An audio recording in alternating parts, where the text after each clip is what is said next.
Hello नमस्कार मित्रांनो, आपण शेअर मार्केटविषयी थोडीशी माहिती जाणून घेऊ.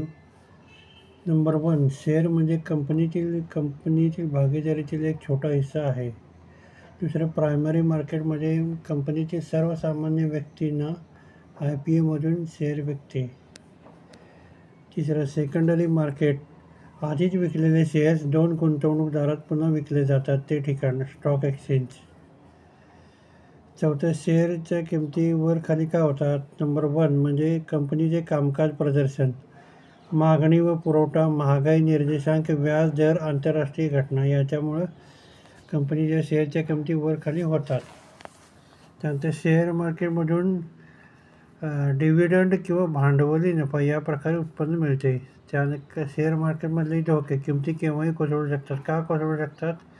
राजकारण, आंतरराष्ट्रीय घटना, अर्थव्यवस्था यामुळे शेअरवर परिणाम होतो. त्यानंतर जास्त उत्पन्नासाठी जास्त धोका घ्यावा लागतो शेअर मार्केटमध्ये.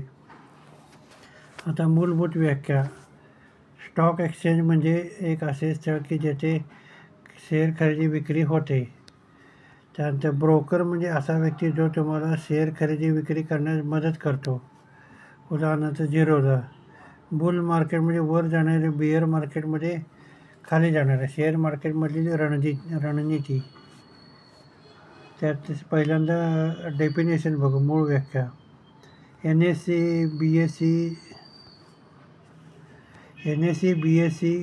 Nifty, Sensex, IPO, mutual fund, EFT म्हणजे या सगळ्या व्याख्या समजून घेतल्यानंतर शेअर मार्केटमधील रणनीती तयार होते.